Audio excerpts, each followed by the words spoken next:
This talk was given at the RAR West Art Museum in Manitowoc, Wisconsin as part of their Art of Conversation series. In the background, you'll see artwork from local students as part of the student art exhibit.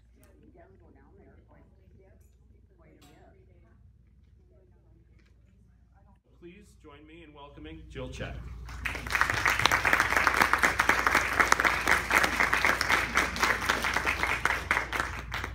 Thanks a lot, Greg. Can everyone hear me? Yes. Thanks so much for coming out today. It's nice to look around and see some familiar faces.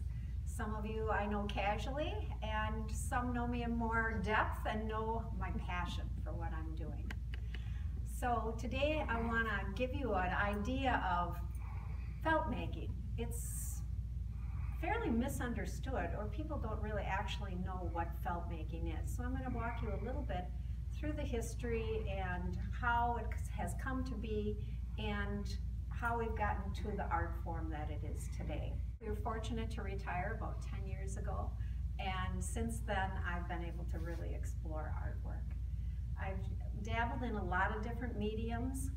I've always liked the fine crafts more than the fine arts. I like working in depth, in 3D. I'm very tactile.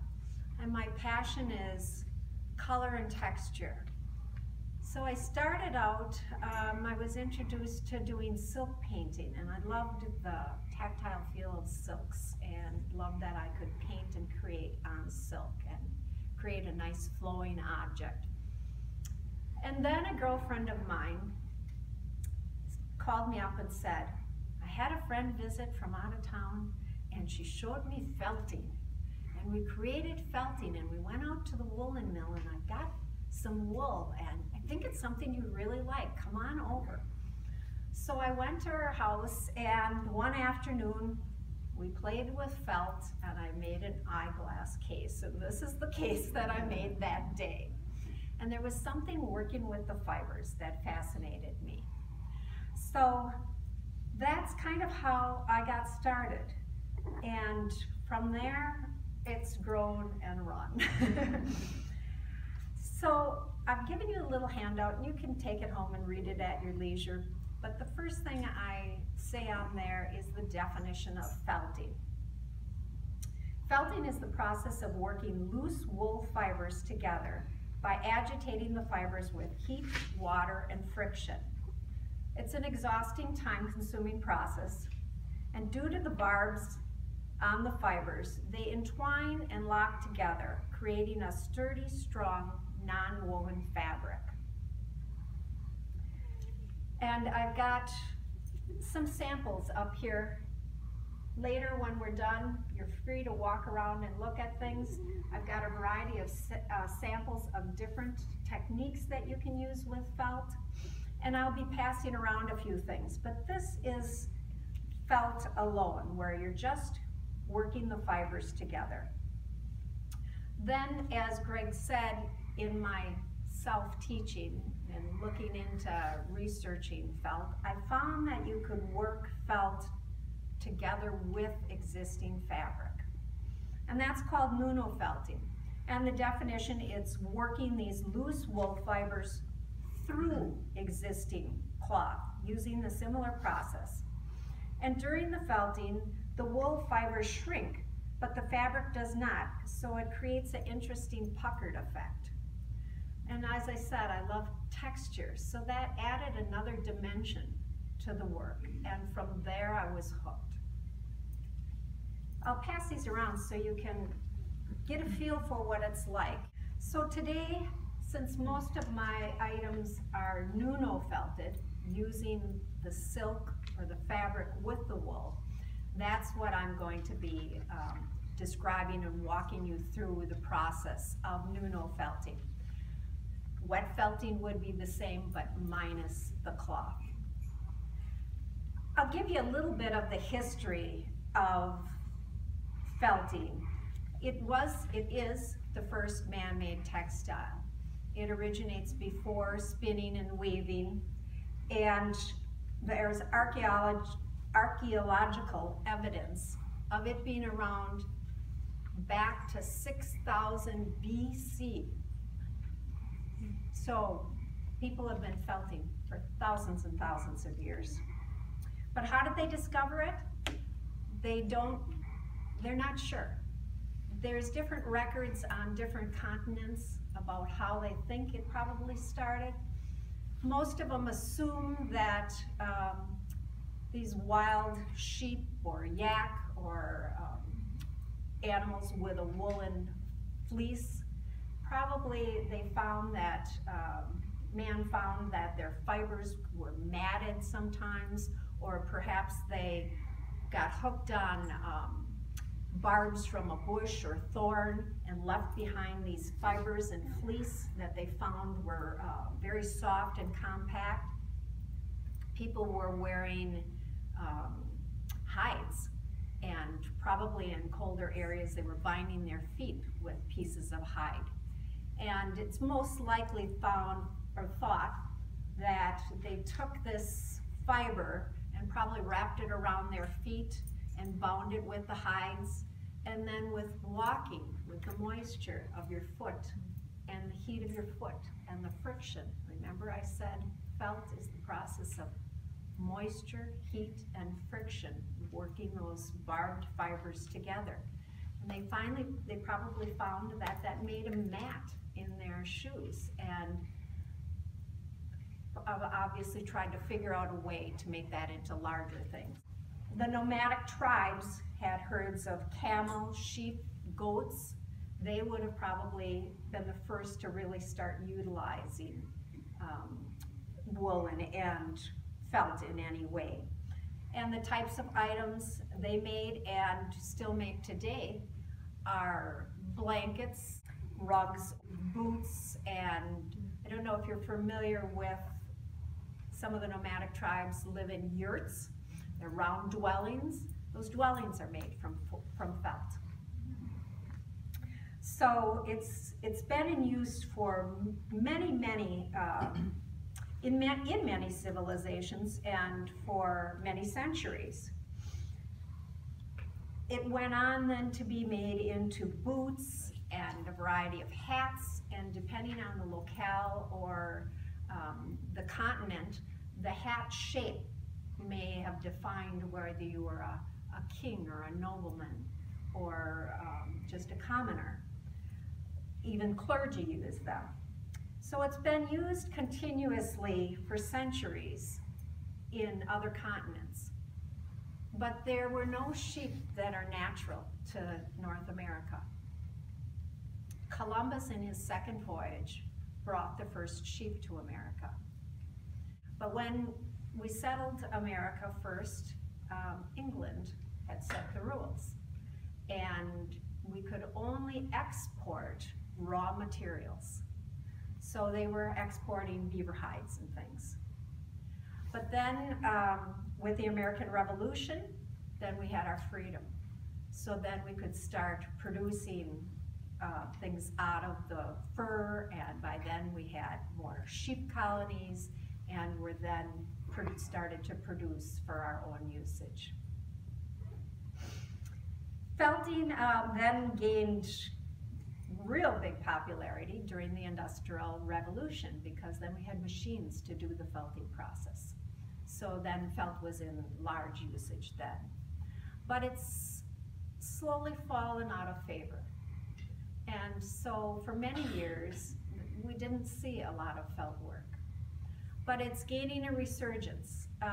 In about the 1960s, felt started to become more popular, not in an industrial use, but by the common householder, bringing that technique back. And so it's gaining a new resurgence, and now it's really gaining in popularity, both as making utilitarian things, but also as an art form. So that gives you an idea of the history of felting. So as I told you, wool or felt is made from, we think of, from sheep. But it's a matter of wool versus fur. Wool has some specific characteristics that hair or fur doesn't. wool has barbs along the sides of the hair. And those barbs, when you're intermingling and rubbing them together, they tend to cling and grab at each other. Whereas hairs are slicker and they will not grab. Obviously, you've maybe gotten tangles in your hair if you've got long hair, or you've seen someone with dreadlocks. Hair will tangle and mat, but it doesn't mat in the same way as felt does, where you can make a uniform flat object and doesn't have the tensile strength, the stability that felt does. Wool fibers are crimped and elastic, and they have these barbs. The animals that produce wool instead of fur are sheep, obviously, and then we get cashmere and mohair from goats. Llamas and alpaca, we can felt with their wool. Camel, bison, and then Angora from rabbits, and of course beaver. The majority of wool we use is from sheep, and there are over 900 different breeds of sheep. The difference in their fibers is the diameter, the crimp, the color, and the strength. The finest wool is merino wool, and that has the finest diameter. So it's nice and silky, and that we use for, this is an example, and I'll show you some later, but merino is used for anything where it's going to come in contact with your skin because it's nice and soft and silky feeling, nothing coarse. And then the coarser wools are best used for handbags or something that's utilitarian and needs to be strong and hold up well. So from sheep to usable fiber, how does that process work? Brought some samples we can pass around. First, it starts with shearing the sheep, and of course most of you are familiar with that. They're using an electric razor. They go down between the wool and the skin of the animal and shear it. And a good sheep shearer can shear that whole coat in one piece. So you've got that big piece of wool. And then it needs to go through scouring. And scouring is cleaning the debris out of the wool. Obviously, that sheep has collected twigs and all kinds of debris from being outside. And there's also a lot of lanolin, or they call it wool grease, in the product. Scouring is like a washing method that does some cleaning, and it's the next step in the process. I've got a couple different wools that have been through the scouring process from two different types of sheep, a Coopsworth and a Romney. And you can see the difference in feel and that kink or crimp in the wool, and especially in the llama, you'll see how much longer the length of the fibers and the silkiness of the fibers. So I'll pass those along. The next step would be carding the wool. Disentangles, breaks up the clumps, and starts aligning the fibers. It's what a lot of you would think of with wool batting. If you've made quilts, you've gotten wool bat. That's carded wool. Then the wool gets combed. And combing it is just that. It's getting those fibers all aligned in one direction. And sometimes in the process, it's also flattening and straightening those fibers out more. So I've got two examples of the combed wool, and you'll see the difference between, I don't know what breed this is, but it's a little kinkier and coarser feeling, and then here is that high-grade merino wool. So you'll be able to see the two differences there. And obviously, none of these are natural colors, so either in the carding or the combing stage, the wool can be dyed. But besides the wool, in felting, we use embellishments. So there's a lot of specialty fibers. Some of them are animal fibers, some furs. They don't have the barbs, but sometimes you want to incorporate those for the texture and the look. And then we also, in the animal category, we also have silk made from the moth, the cocoon of the moth. And there's two different types of silk that we use. Bombex silk is cultivated silk. These moths are only fed mulberry leaves. Hence the name of my company, Merino and Mulberry. Merino, the highest grade of wool. Mulberry, the highest grade of silk. And then Tussa is a different type of silk moth that makes a little bit coarser silk, and they are fed, they live in the wild, so they eat a variety of different leaves. Besides the animal fibers, we also have plant fibers. Plant fibers make a cellulose. Tencel is made from wood pulp, and I'm waiting to pass these silk fibers along because the tencel is almost identical to the silk and costs a lot less. So when I first discovered tencel, I ran some samples to see, do they look the same when they're felted? And I find them nearly indistinguishable. On my little tags on here, you'll see I underlined which is the silk and which is the tencel. So I'll pass those around so you can see those too. And in the plant fibers, we also use flax, bamboo, banana, and I'm sure there's others out there. And then, of course, there's man-made and synthetic fibers. And the two that I use are called Firestar and Angelina, and you can see they sparkle quite a bit. And I like using those for some little detail. You'll see it sometimes in some of my hats or in a scarf or shawl when I want just a little bit of sparkle. And then the other embellishments that I use are fabric pieces and yarns and things like that. Anything that's not, that is synthetic or not a natural fiber or doesn't have the barbs, such as the silk, you need to either use with the wool, or it needs to have, I would describe, a cloud of wool covering it to hold it on, so that it'll work together in the felting process. So how do these fibers become felt? I'm going to walk you through creating a piece of Nuno felt, and as I said, the Nuno is with the fabric, in which most of my items I do Nuno felting. But the process would be the same without the fabric. I'm designing garments. We're going to make a little mini garment here today, because my garments are all seamless. I shouldn't have this one in front because this one is seamed. But everything else is seamless. It's made all in one piece. There's no seams involved, no sewing machine, no sewing by hand.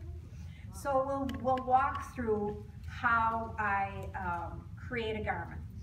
So first I design it. First I get my notebook out and I sketch what my idea is. What do I want it to look like? What patterns, what shape, what kind of neckline, collar, sleeveless, you know, things like that. So I design it and start thinking what color and what fabrics am I going to use. Because I either hand dye the fabric. This one is maybe a good example. This blue in this section and the arms, those are hand dyed. And again, 100% silk fabric so that it can work its way through and incorporate. It's got to be a natural fabric. If you use polyester, that's too slick. So those fibers will just slide on the surface. They won't grab to the fabric and entwine. So I start by hand dyeing fabrics or selecting fabrics that maybe I've found some silk. In vintage silk, I look at the thrift stores. I find anything in 100% silk, and I got a bins at home of blouses and skirts, and that I'm cutting apart and deconstructing to use for their patterns. So these different designs on here where you're seeing a definite pattern, that's made with pieces of existing silk. I start by getting my ideas of what I'm going to do and pulling colors and what wools I'm going to use and what embellishments I'm going to use with it. And then I make a sample. Because wool shrinks, I have to consider how that garment is going to shrink. What size is it going to end up being? You've all probably accidentally shrunk a wool sweater, so you know that you can go from something fitting you to something fitting a child. And through the felting process, you do need to use hot water, hot water. So it is going to shrink. So you've got to figure out your shrinkage quotient for that garment. So I start by taking pieces of the different fabrics that I'm going to use in that garment, and I make a small sample piece. These are the samples that I started for when I created this garment. I wanted to see how those shrink. And this one is reversible. A lot of my clothes are reversible. So I needed to see how that wool was going to shrink and how many layers of wool. When the wool is sandwiched between two fabrics like this piece is, then I only need one layer of wool, because you're only needing that wool to work through the fabric from both sides and hold it together. When you're just using one layer of fabric, then I usually do 2 layers of wool to give it more stability. So I need to do a sample piece to figure my shrinkage. So once I figure the shrinkage, then I take measurements, and I measure whoever it's going to be, whatever size I want to do, and figuring my shrinkage quotient, and it's usually anywhere from 30 to 40% shrinkage. Then I need to make a paper pattern. So I bring those, that information, those numbers over and enlarge it and draw a pattern. This is very small compared to what it typically is. Because then from this, once I have this pattern drawn, then I transfer it to plastic or to an oilcloth to be able to start my project. So I brought along, in fact, it's the pattern for this jacket. This is what it started as.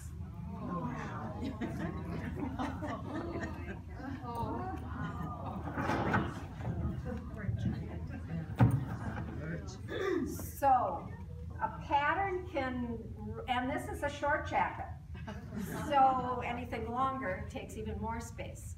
So to work on a garment, I'm typically working on at least a 4-foot by 8-foot table.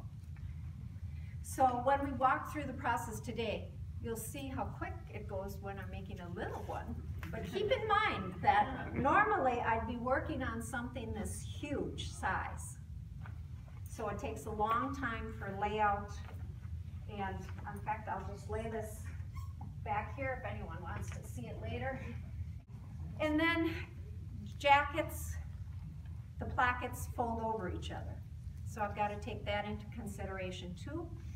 So I need to make a resist. A resist is just using a piece of plastic to put between the wool so that the wool doesn't fell to each other, because it will grab itself.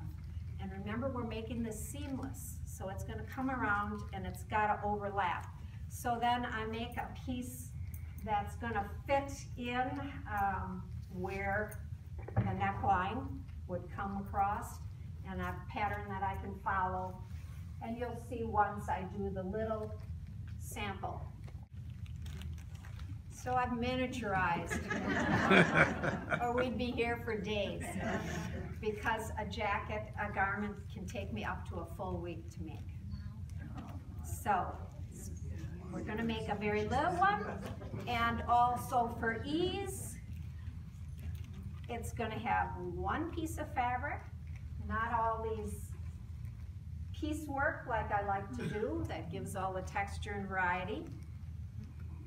So I cut my fabric as to the design I want and fit it on my pattern. And let me see, let's find a way for me to show you a little.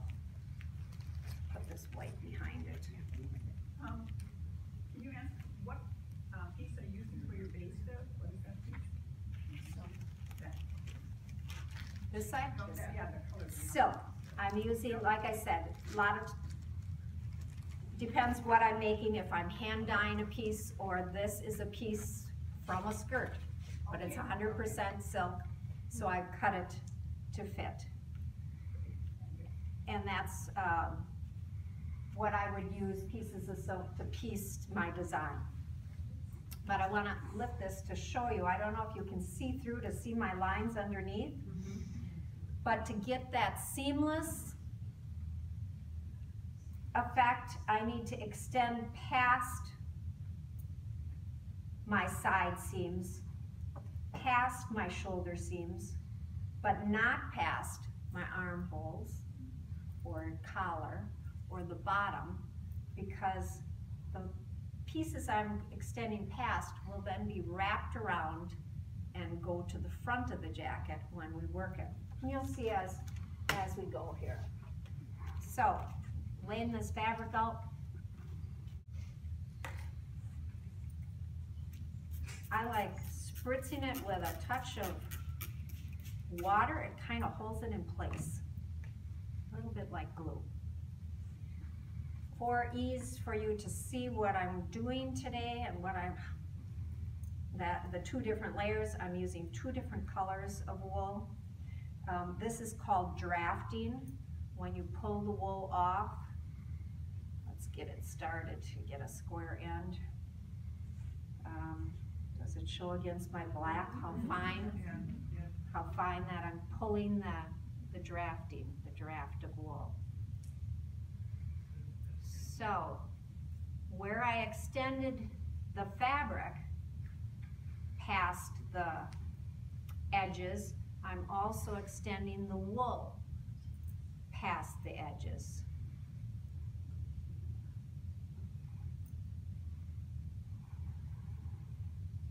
And depending on the type of wool you're using, these strands, the fibers would be short or long. These are quite long, being the merino wool. And you have to keep it in the same direction? That's a good question, because remember we did our sample for shrinkage.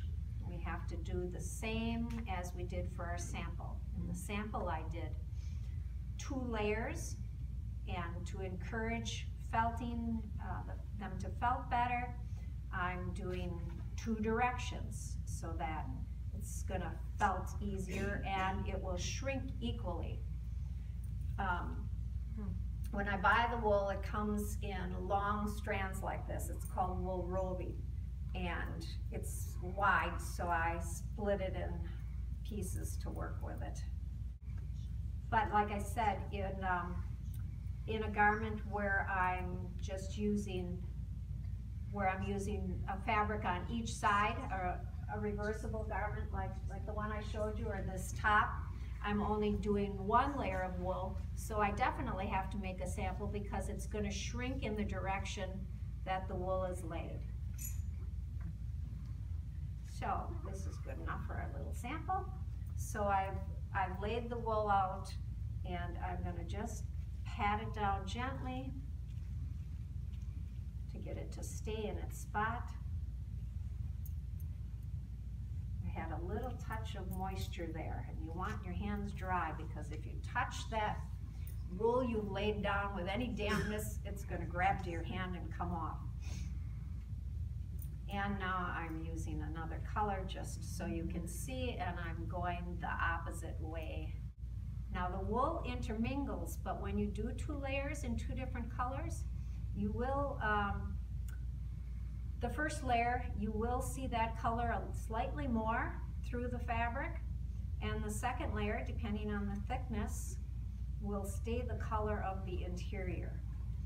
So, I can't see any examples on the hats that I brought, but a lot of times I'll make the interior of my hat one color and then work another color on the whole rest of the hat, so that when a brim is turned up, you've got a nice accent color.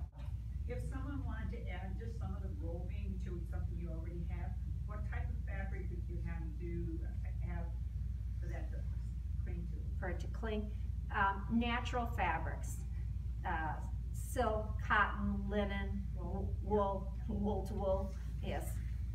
So, it would cling to some cotton? Okay. Yeah, anything that's natural, that's not synthetic or man-made. So now I'm going to pat it down. I'm just kind of lining up my bottom edge a little better, because that's not an edge that's going to be wrapped around. So when you're doing like a coat, do you do it all in one sitting? Doing that whole big side. And there are only certain stages that you can stop, and then stop for overnight. Come back to it the next day.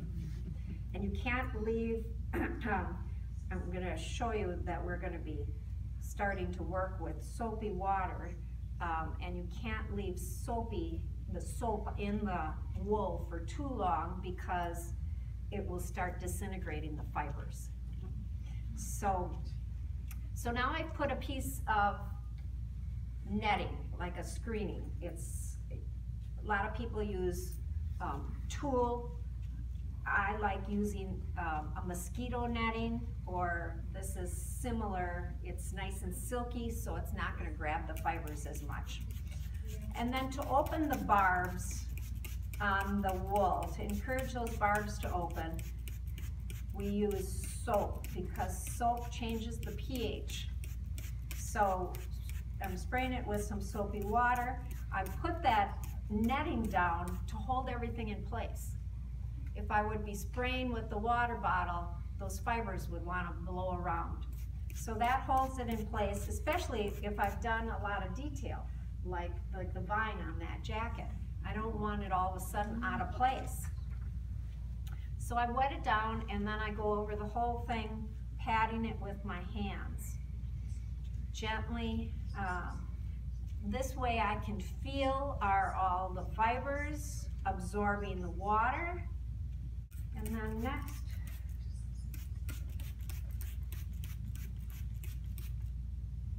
I go over it with a sponge. And this is really encouraging that water to move. It's giving those fibers a little time to absorb. And even just this patting and going over the product starts the felting process. So you don't have to needle punch it, it's There's just no the barb needle. fibers? Needle felting is a whole nother process. Okay. And we don't use any needles. Huh. So you'd work over this a little bit. Now if this would have gotten too wet, I'd be squeezing off some of the water into a bucket. And then to start locking those fibers together, there are different products, different kind of little hand washboard things to use, but a piece of bubble wrap works just as well. I'm going over lightly. I'm starting the felting process. What I'm trying to do is what we call getting a skin on the felt, so that it stays in one position, so that when I take off my netting and start the next step, it's holding together a bit more. So I'm starting to work at what I didn't tell you right away was that when I'm laying out my table, the first thing I'm doing is putting down a piece of bubble wrap, because when we start rolling this and working the felting process more, those bubbles give just enough push and space between them so that the fibers can get agitated. So then I'm pulling this netting back off. If you've rubbed a little too long, you start felting it to the netting, then you have to be very careful in how you pull it back off.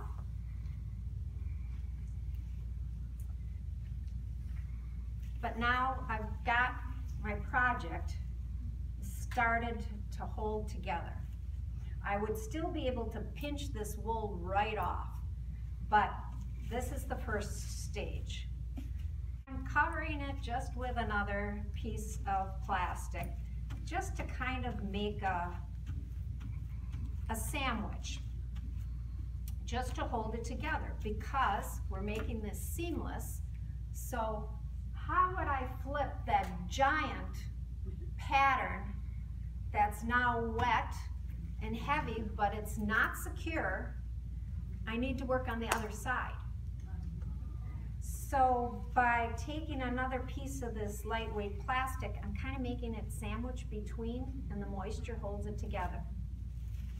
Now, this is light and little that I can just flip it over. But if it were the big project like this, obviously I'd have a big pool noodle, and I'd be working on that whole 4-foot width. I'd wrap the whole project up and then flip it, and then back roll it back out. So now I've got my back side. And then I can pull off that top piece of plastic, so that now I'm going to work on the opposite side.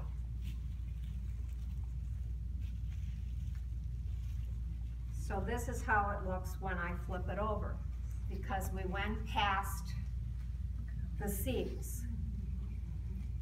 So I'll show you the next step, but what I'm going to be doing is I'm going to be pulling the fabric over and I'm going to need to snip at the neckline to pull that in, and then I'm going to place a piece of fabric on the front. I've made marks on my pattern so I know where that front placket is going to run, and so I'll lay my fabric to that. Just like a cooking show, magically. We've moved on. We'd be here all day, even for this little sample, to show you all of it. So where we're at now is I flipped it over like I showed you, and I've laid out the other side. So I've got one side down, I put the fabric down, I laid the 2 different layers of wool, I wet it, I rubbed it, just like what you saw me do on the other side. So now I'm going to work on the other side of the front, and because they're going to overlap, I need to put plastic between the 2 sides so that it doesn't felt together. So I match up with the shoulder,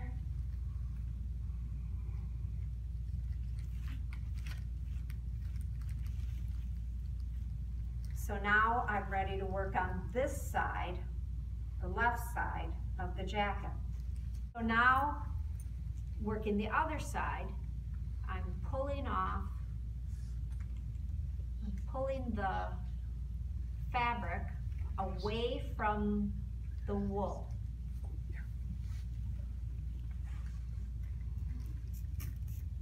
And I use water, my soapy water, like glue to hold it in place. And then at the neckline, to go around the curve in the neck, I need to make a couple snips to get it to fit.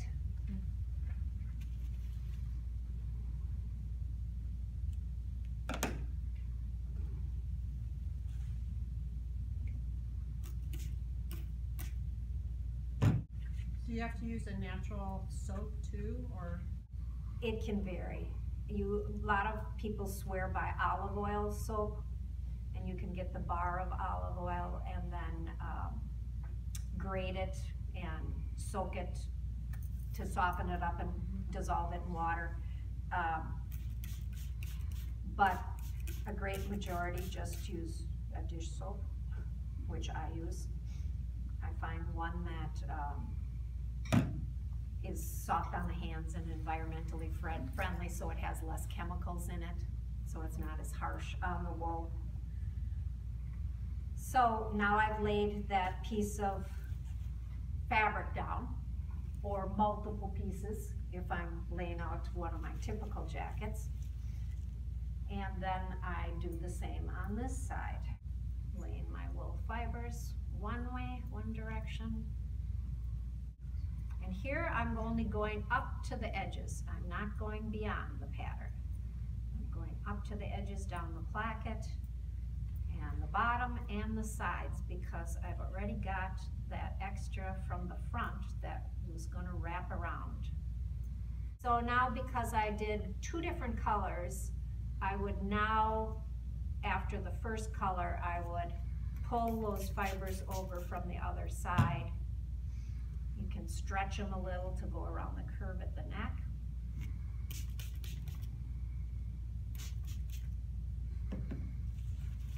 So I don't know if you can see, I've got the one layer. And now I'm going the opposite direction for the other layer, and only up to the edges. And some of my jackets that are reversible, some of them really take a lot of thought, because I've got to think backwards then forwards. The first things I lay against the pattern are going to be the outside. Like for instance, this jacket is, this vest is reversible. So I had to think about which were my embellishments first on this side, and what silk and pieces I'm using on this side to lay down first onto that plastic pattern. Then lay the wool, and then lay the top, the wool, and then the embellishments on this side. The other hard thing is I can't see the back anymore, and I can't lift it up. So where did I put flowers on the front for it to vine and look right from the other side? So I always start from the back, but then I always take pictures as I'm working, so then when I get to the front, I can say, oh, that's right. I ran this around for my pockets in the front, or when I've run something across the neckline, it's like, now how will I have that work down the front? So that's where drawing a design first always helps, and taking photos as I work. I've laid the wool down, pat the bunny, if I haven't used that term before. We pat the bunny just to start getting the fibers a little flattened, and then again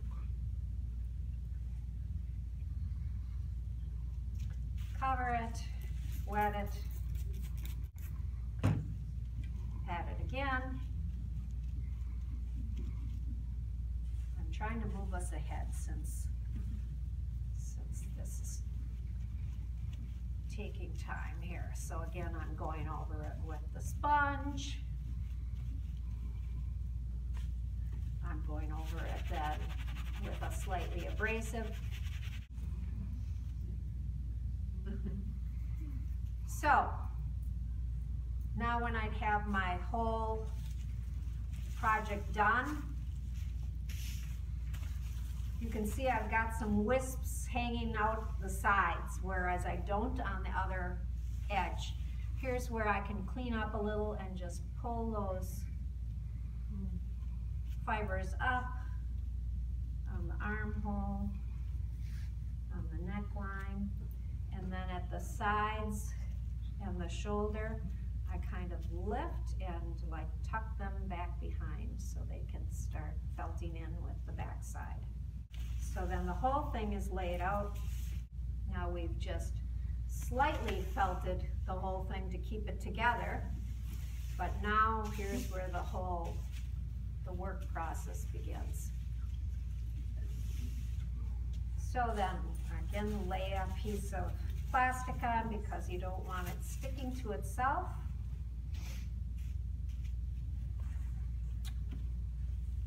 Take a pool noodle and roll it up tight.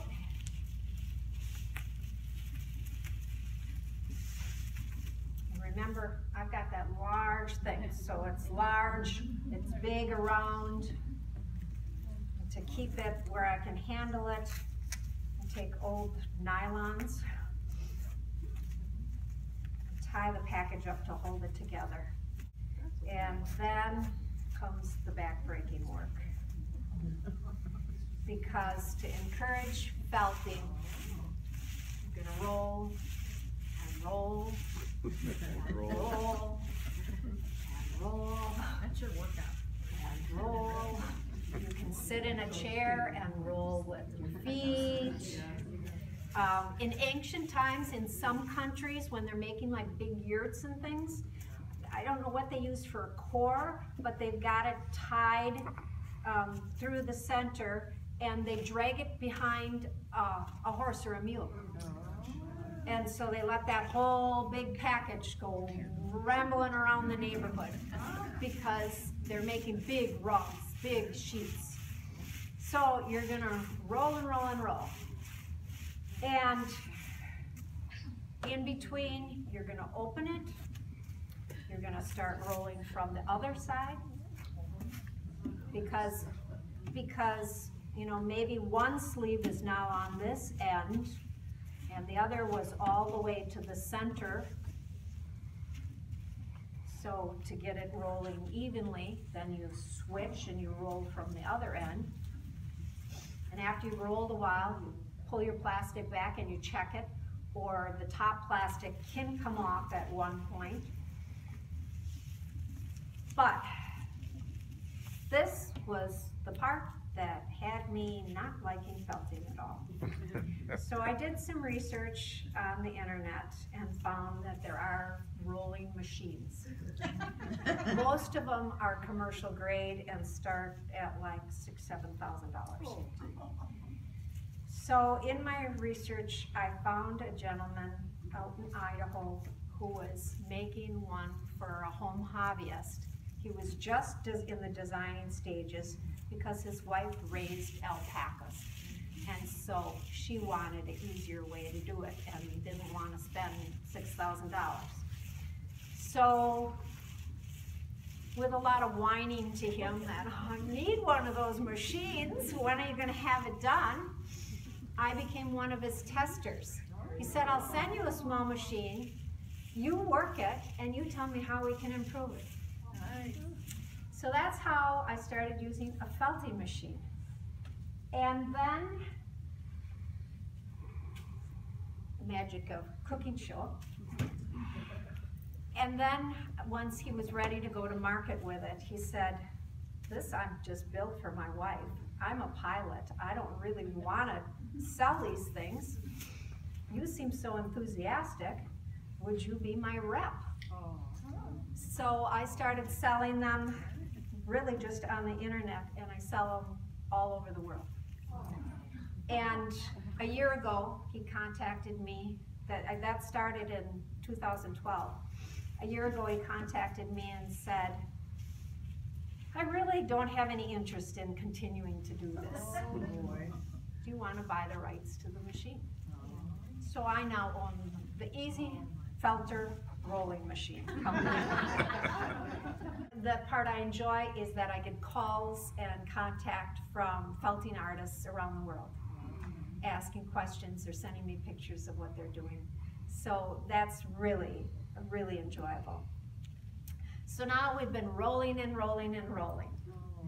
And What a felter will do is, as you unroll and re-roll, you're giving it the pinch test. And if it's not felted, that wool will just pinch away from the cloth. So you know it hasn't felted enough. The other way we look is I pull it back, and by drying it a little, I can look from the side and I can see all the little hairs that have come through the fabric. So then I know that I can move on to the next stage. Now, when I'm working with a big garment, I'm usually working it some more with the pattern right in. I've changed from using oilcloth to using this plastic because it has more give. That was a little too rigid. So I'm starting to work with it, and I'd be taking this whole big heavy thing and just starting to start working and dropping it.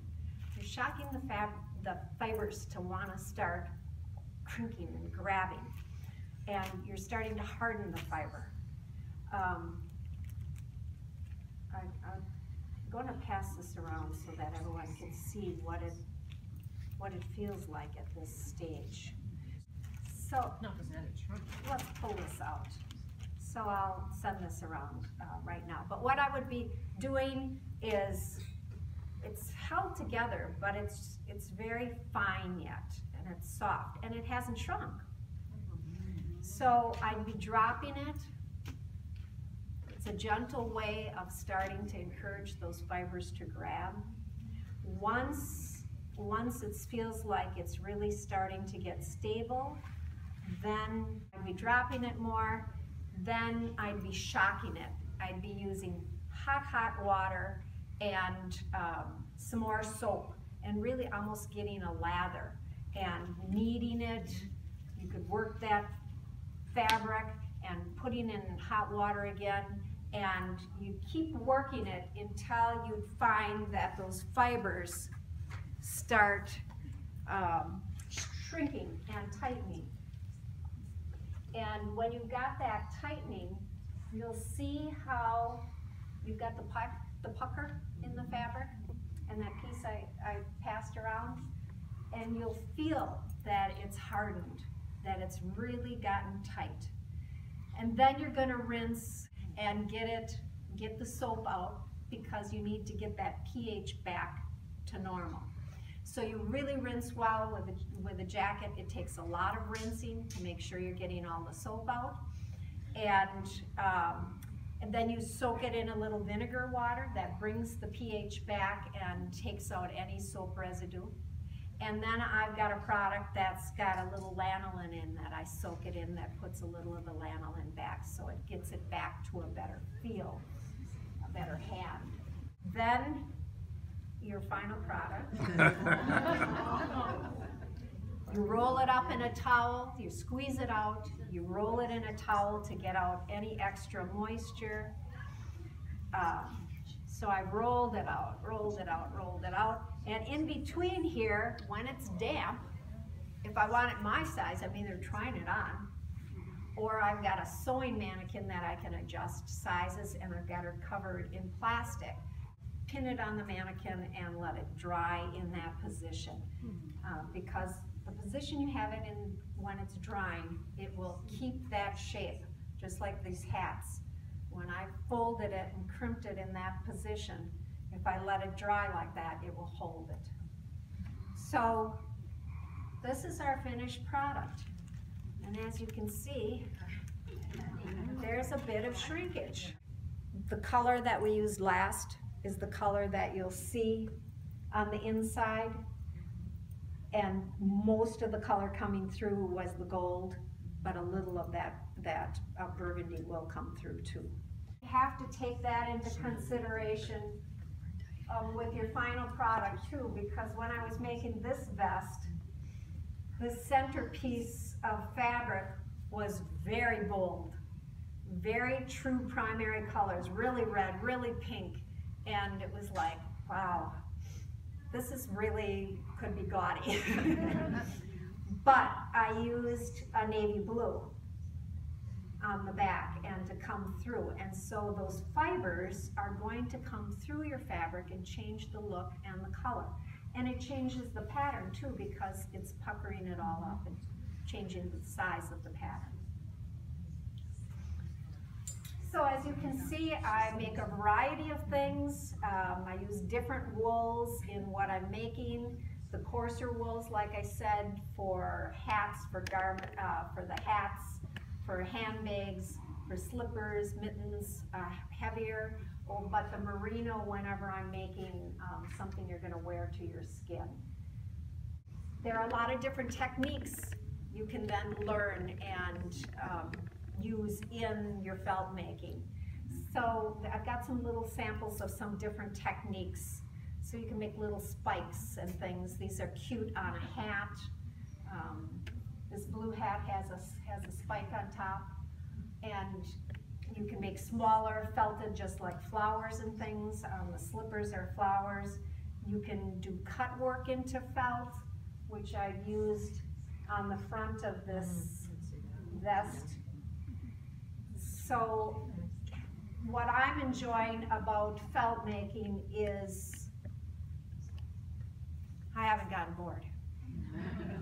There are so many directions you can take it and so much to learn and different ways to evolve. Okay, so any questions? When a trunk is finished, you don't do anything after it's the size you want it, other than forming it? I don't, but you can go back and correct something if you want. For instance, I started now making dresses and tops, and my first pattern is always somewhat guesswork when I'm making something totally new, and I don't like the way these hips really jut out. So I could re-wet this and roll it to get it, if you needed to shrink in a certain direction, you roll it in a certain direction. So I will wet this and re-roll it just to smooth that hip out a little bit. So that's back and forth. And there was a question over here. I've seen scarves that seem to have felting, like in the center or different places on the scarf. Mm-hmm. Then you just put that layer, those fibers in that one area, and then do the same process? Yes.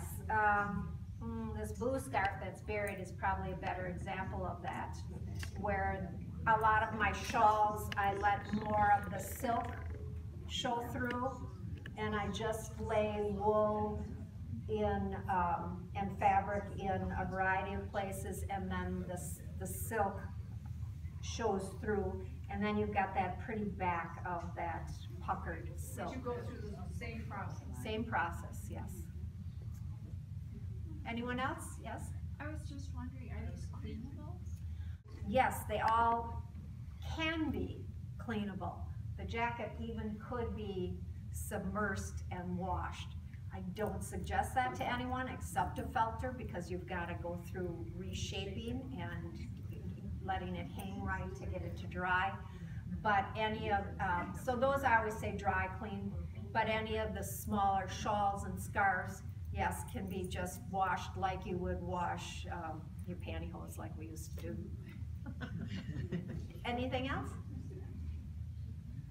Thank you all for coming. I really appreciate it.